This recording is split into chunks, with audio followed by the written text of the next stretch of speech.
All right, so get ready because today we're going to do a deep dive on a case that'll have you questioning everything. We're going back to 1997, Openshore, just a suburb of Manchester. Right. It's a bank holiday. The sun is shining, and 8-year-old Jamie Lever is out playing with his brother. Right. Now it's pretty idyllic, right? But this is where everything goes wrong. They split up, and Jamie just disappears. And what makes this case so unsettling is that Jamie wasn't the type to run off. He was streetwise, knew his neighborhood, and most importantly, was actually scared of the dark.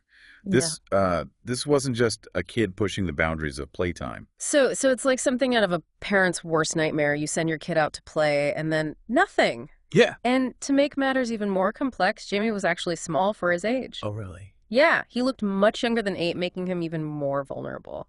Exactly. And this disappearance really sparked a massive search. Think police, dogs, divers, helicopters, the whole works. Yeah. It became the biggest investigation since the Moores murders, a case that had terrorized the region back in the 60s. The Moores murders, just to give people some context, that was Ian Brady and Myra Hindley. Exactly. Those were the perpetrators in that case. And they abducted and murdered 5 children, really leaving just a deep scar on the community's psyche. So when Jamie vanished, that collective trauma, I can only imagine, resurfaced. Definitely did. I can only imagine that fear that gripped the community. The past was repeating itself, only this time they had CCTV footage. Yes, and that footage added another layer of complexity to the case. It showed Jamie at a bus station, the last known sighting of him. And this image, unfortunately, kind of evoked memories of another really tragic case, the abduction and murder of James Bulger in 1993. Oh, yeah. That case, also captured on CCTV, shocked the nation, really highlighting the vulnerability of children in public spaces. It's heartbreaking to think that those fears were realized yet again. Mm-hmm. But there was a glimmer of hope early in the investigation, right? Tell me about the bus driver, Darren Vickers. He seemed like a key figure. He did. And initially, he really appeared to be a true pillar of support for the Lever family. So how did he get involved? Well, he offered comfort, he joined in the searches, he even babysat for the family. He quickly became a familiar face in the media, speaking on behalf of the family, appealing for Jamie's safe return. He seemed so invested, so genuine. It's almost like he was too good to be true, though, right? Right. And eventually the police started noticing some inconsistencies, I guess you could say, in his story, didn't they? Yes, cracks began to appear in his carefully constructed persona. For instance, he never actually reported seeing Jamie on the bus to the police initially. Oh, wow. And when witnesses were interviewed, a more unsettling picture emerged. They described Jamie not just as a passenger, but acting as Darren's assistant on the bus, handing out tickets, even changing gears. Wait, changing gears? While the bus was moving. That's incredibly dangerous and wildly inappropriate. How did no one question that? It's a question that haunted many involved in the case. Some passengers even mistook Darren for Jamie's father, suggesting a level of familiarity that, in hindsight, was incredibly disturbing. And then there was the discovery of a blood stain in Darren's car. Right, I remember reading about that. For a moment, it felt like a breakthrough, maybe even evidence that Jamie was still alive. Yes, the hopes of the family and investigators were reignited. But then came the crushing blow. The blood belonged to one of Darren's own children. Another dead end, another emotional roller coaster for the Lever family. But instead of fading into the background, Darren's involvement with the Levers actually deepened. He moved in with them, didn't he? It seems almost unbelievable knowing what we know now. It does, doesn't it? And this is where the psychology of manipulation really comes into play. Darren was deliberately embedding himself into their lives, becoming indispensable while simultaneously deflecting suspicion. He was playing a very dangerous game. And sadly, it was working. And he continued to defend himself in the media, even participating in those awkward photo shoots with the family. It's like he was trying to control the narrative, presenting himself as a victim of circumstance. Exactly. He was crafting an image of innocence, preying on the family's desperation for answers, their need for someone to believe in. But behind the facade, a much darker picture was beginning to emerge. And this brings us to a chilling turning point in the case. The testimony of 2 teenagers who had a very, very disturbing encounter with Darren. Yes, this is where the pieces of the puzzle began to fall into place, but in the most horrifying way imaginable. So these teenagers claim that Darren had taken them to a park at night, showed them Jamie's photo, and pointed to a wooded area saying, I think that's him. It's a truly chilling detail. and one that sent shivers down the spines of investigators. And it gets even worse. It came to light that Darren had taken other children to this same park under various pretexts. The alarm bells were deafening at this point. It's like he was taunting the authorities, playing a twisted game with the lives of these children. And tragically, his games led to a devastating discovery in Reddish Vale Park. Reddish Vale Park. It's a place that will forever be etched in the minds of those who followed this case. The park itself just became a symbol of lost innocence, of betrayal, and ultimately of the devastating truth that had been hidden for so long. It's hard to even imagine what the police must have been feeling as they searched that park. You know, knowing that Darren had brought those teenagers there, knowing the darkness that seemed to cling to him, it must have been a harrowing experience. Absolutely. And their worst fears were confirmed when they found Jamie's clothes discarded in the woods. It was a stark reminder of the boy who had vanished, of the life that had been stolen. But then the discovery took an even darker turn. They found Jamie's remains, didn't they? It's almost too horrific to even talk about. They did. Part of Jamie's jawbone was uncovered, and then more remains were found scattered throughout the wooded area. The realization that Jamie had not only been murdered, but also dismembered was a devastating blow to everyone involved. It's the kind of detail that stays with you, a chilling reminder of the brutality that some are capable of, and after all the searching, all the hope, to find out that he had been so close, that the person they had trusted was responsible. It's simply unimaginable. It's a betrayal that cuts deep, a violation of trust on so many levels, and it really underscores the insidious nature of grooming. Darren had methodically manipulated his way into the family's lives, presenting himself as a savior while concealing his true intentions. It makes you question everything, doesn't it? How could someone be so calculating, so cruel? And what about the Lever family? They had not only lost their son, but had been deceived and manipulated by the person they thought was helping them. The psychological toll on the Liver family is almost incomprehensible. They were grappling with the immense grief of losing Jamie, the trauma of his horrific death, and the crushing weight of betrayal. So with the discovery of Jamie's remains and the mounting evidence against him, Darren confessed, right? Was that the end of it? Well, not exactly. Darren did confess, but his version of events was a carefully constructed web of lies and manipulation. He claimed that Jamie's death had been an accident, that Jamie had hit his head on the bus and he'd panicked. An accident? That seems highly unlikely given the brutality of the crime. Exactly. The investigator saw right through his fabricated story. The forensic evidence, the scattered remains, the testimony of the teenagers, none of it supported his claim of an accident.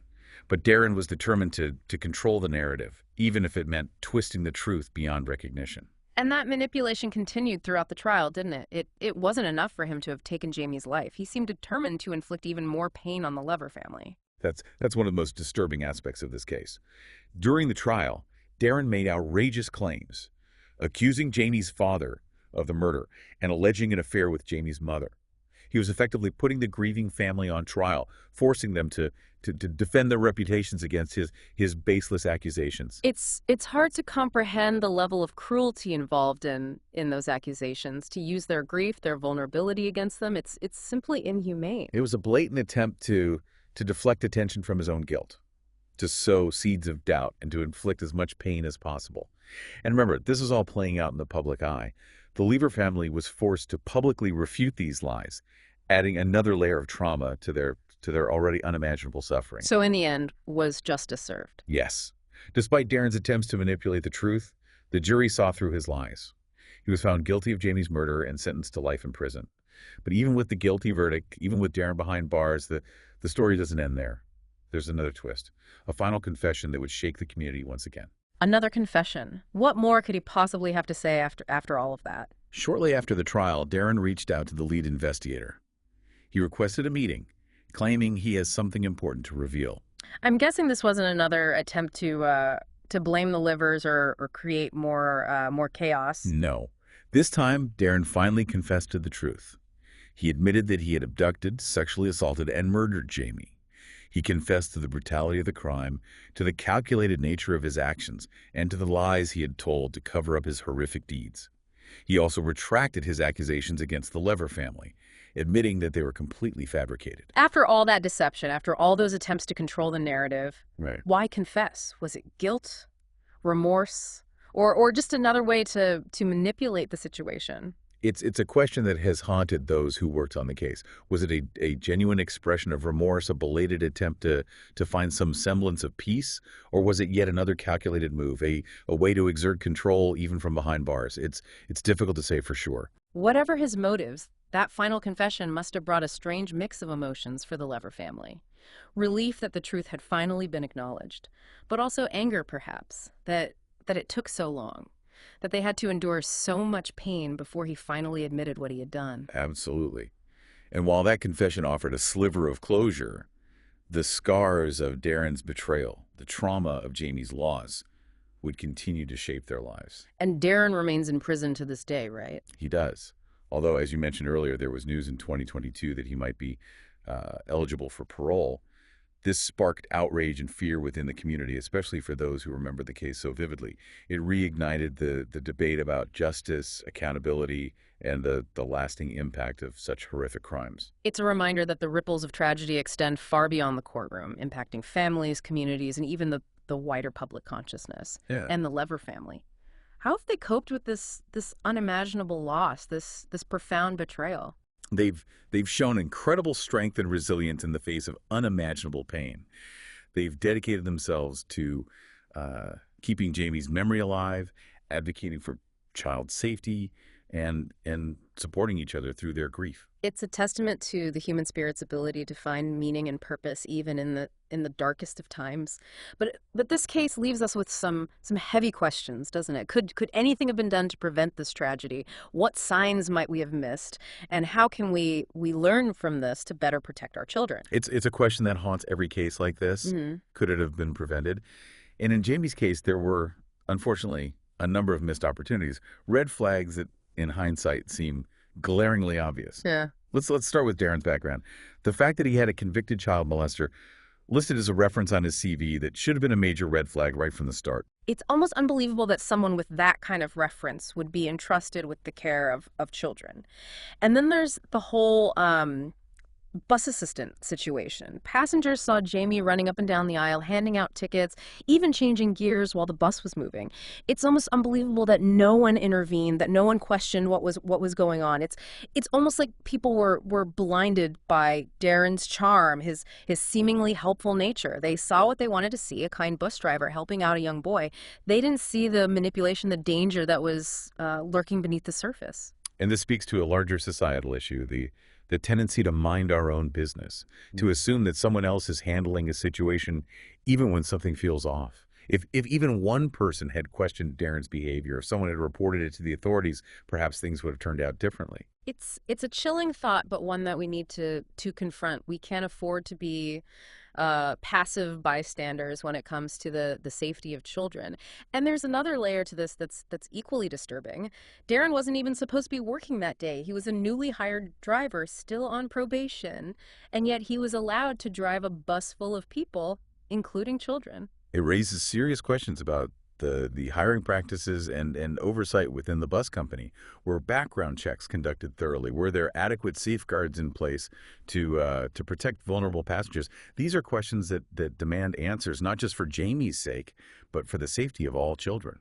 It's a stark reminder that we need to hold institutions accountable for ensuring the safety and well-being of children in their care. And what about the police investigation? They were suspicious of Darren early on, but it seems like they were always a step behind. Is Yeah. that a fair assessment? It's easy to judge in hindsight, but it's important to remember that investigations unfold in real time, often with limited information and conflicting evidence. The police were dealing with a very complex situation. A suspect who was deeply embedded within the victim's family and a lack of initial physical evidence. And Darren was a master manipulator. He presented himself as a grieving friend, a helpful bystander, all the while covering his tracks and deflecting suspicion. Precisely. This case really underscores the importance of trusting your instincts, even when things seem counterintuitive. If something feels wrong, if someone's behavior raises red flags, it's crucial to speak up, to report it to the authorities. So what does this all mean? What can we learn from this tragedy to prevent future tragedies? Because that's what we really need to focus on, isn't it? Turning this horrific event into something that can protect other children. Jamie's case is a stark reminder that The child's safety is everyone's responsibility. We need to be vigilant, observant, and willing to speak up when we see something that doesn't seem right. We need to educate children about potential dangers, empower them to trust their instincts, and encourage them to report any inappropriate behavior. And as you said, we need to hold institutions accountable for the safety of children in their care. It's a heavy burden, but one that we must carry. Jamie's story is a tragedy, but it can also be a catalyst for change, for creating a world where children are protected, where their voices are heard, and where their safety is paramount. It's a goal worth striving for. A legacy that honors Jamie's memory and ensures that no child has to endure such a horrific fate. We can only hope that by shining a light on these dark corners, by learning from the past, and by working together, we can create a brighter future for all children. Thanks for joining us for this deep dive. It's been a tough one, but as always, knowledge is power. Stay informed, stay vigilant, and stay safe.